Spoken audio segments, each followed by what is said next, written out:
होगा कि रामायण में अगर भगवान श्री राम के बाद कोई सबसे अहम पात्र थे तो उनका नाम हनुमान जी है, क्योंकि हनुमान जी बहुत ही ज्यादा बुद्धिमान होने के साथ साथ बहुत ही ज्यादा बलशाली भी थे, जिसके चलते बड़े बड़े योद्धा उनसे खौफ खाते थे। वैसे तो रामायण के अंदर हनुमान जी को बहुत सी शक्तियों का धनी बताया गया है, पर अगर उनमें से सबसे खास कोई शक्ति थी तो वो थी उड़ने की शक्ति, जिसकी मदद से उन्होंने समुद्र पार करके सीता माता की खोज करने के साथ साथ संजीवनी बूटी लाकर लक्ष्मण जी के प्राण भी बचाए थे और साबित किया था कि क्यों उन्हें पवन पुत्र कहा जाता है। मगर क्या आपको मालूम है कि हनुमान जी किस गति से उड़ते थे?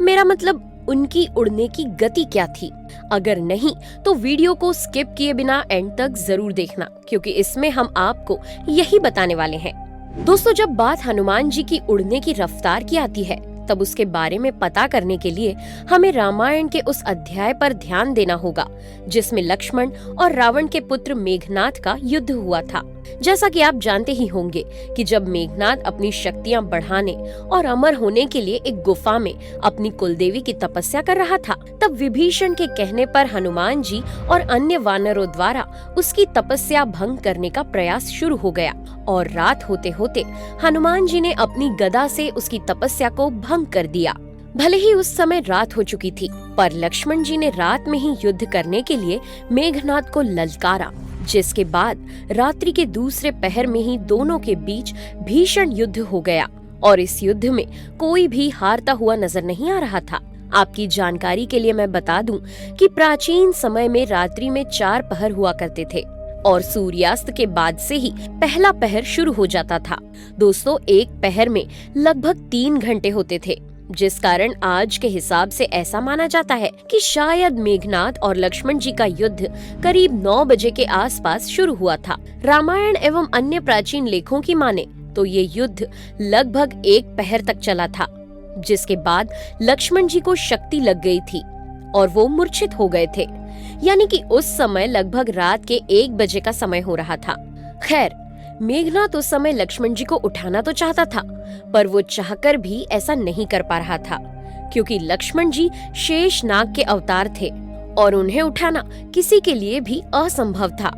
और यही वजह थी कि वो अपनी तपस्या पर वापस लौट आया। जब लक्ष्मण जी मूर्छित होकर जमीन पर गिर गए, तब उनके मूर्छित होते ही पूरी वानर सेना में हड़कंप मच गया और करीब 1 घंटे का समय बीत जाने के बाद हनुमान जी लंका से सुषेण वैद्य को लेकर आए, जिन्होंने लक्ष्मण जी के प्राण बचाने हेतु हनुमान जी को सलाह दी कि वो सूर्योदय से पहले हिमालय से संजीवनी बूटी लाने की सलाह दी।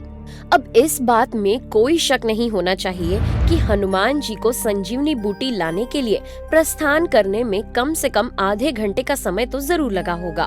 क्योंकि इस दौरान वो सुषेण वैद्य को भी लेने गए थे और ऐसे में वो करीब 1:30 बजे ही उड़ान भर पाए होंगे। ये तो हर कोई जानता है कि सूर्योदय करीब 5 बजे तक हो जाता है। ऐसे में हनुमान जी केवल 3.5 घंटों में ही द्रोणागिरी पर्वत लेकर वापस आ गए थे, क्योंकि रामायण में बताया गया है कि सुषेण वैद्य ने हनुमान जी से सूर्योदय के पहले के लिए कहा था। खैर, इस बीच भी उनका बहुत सा समय खराब हुआ था, इसलिए उनकी सटीक रफ्तार जानने के लिए हमें इस 3.5 घंटों में से कुछ समय और कम करना होगा। वैसे अगर आपने रामायण पढ़ी है या फिर टीवी पर देखी है, तब इतना तो आपको मालूम ही होगा कि जब हनुमान जी संजीवनी लेने जा रहे थे, तब उस वक्त जाते समय हनुमान जी को अपने मार्ग में कालनेमी नामक एक असुर मिला था, जिसने भगवान श्री राम का नाम लेकर हनुमान जी से कुछ समय विश्राम करने का आग्रह किया था और हनुमान जी वहां रुक गए थे और स्नान करने लगे थे, जिसका फायदा उठाकर उसने मौका देखते हुए मगरमच्छ बनकर हनुमान जी पर हमला किया था, जिसके बाद हनुमान जी ने उसे मार डाला था। दोस्तों, इस सब के बीच हनुमान जी का कम से कम आधा घंटा जरूर खराब हुआ होगा और ऐसे में अब उनके पास लक्ष्मण जी के पास वापस पहुंचने के लिए सिर्फ 3 घंटे ही बचे थे। हालांकि ऐसा बिल्कुल भी नहीं था कि द्रोणागिरी पर्वत पर पहुंचते ही उन्हें संजीवनी मिल गई थी, क्योंकि करीब आधे घंटे की खोज के बाद ही उन्होंने हम आज के इंसानों की तरह ही सोच विचार के बाद ही कहीं पूरा पर्वत उठाने का फैसला लिया होगा और ऐसे में अब उन्हें करीब 2.5 घंटे में वापस पहुंचना था। खैर, सिर्फ पर्वत लेने जाते हुए ही हनुमान जी को दिक्कत नहीं हुई थी, बल्कि जब वो पर्वत उठाकर वापस लंका जा रहे थे, तब उस बीच अयोध्या के ऊपर से गुजरने पर श्री राम के भाई भरत ने हनुमान जी को कोई खास राक्षस समझकर उन पर बाण चला दिया था, जिससे हनुमान जी राम का नाम लेते हुए पर्वत समेत नीचे गिर गए थे।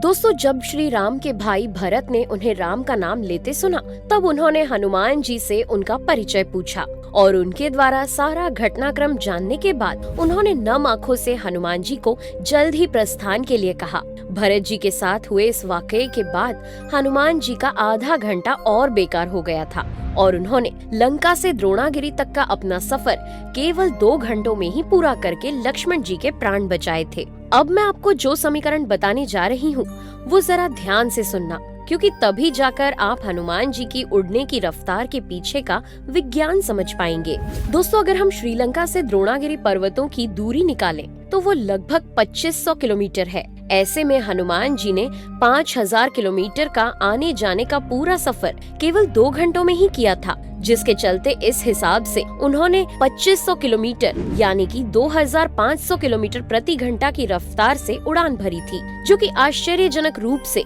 भारत के पास मौजूद MiG-29 फाइटर जेट से भी बहुत ज्यादा है। साथ ही अगर हम साउंड की स्पीड से हनुमान जी की रफ्तार की तुलना करें तो वो प्रति घंटा साउंड की स्पीड से भी 2 गुनी स्पीड से उड़ते थे, जो बताता है कि हनुमान जी से तेज इस दुनिया में ना कोई था और ना कोई है। तो भूल जाइए बैटमैन और सुपरमैन, क्योंकि हनुमान जी जितनी तेज रफ्तार वाला कोई ताकतवर न था और ना कोई है और ना ही कोई होगा। तो दोस्तों, कैसा लगा आपको हमारा आज का ये वीडियो? कमेंट करके जरूर बताइए और जाते जाते चैनल को सब्सक्राइब कर देना, क्योंकि ज्ञान बांटने से ही बढ़ता है। Thanks for watching.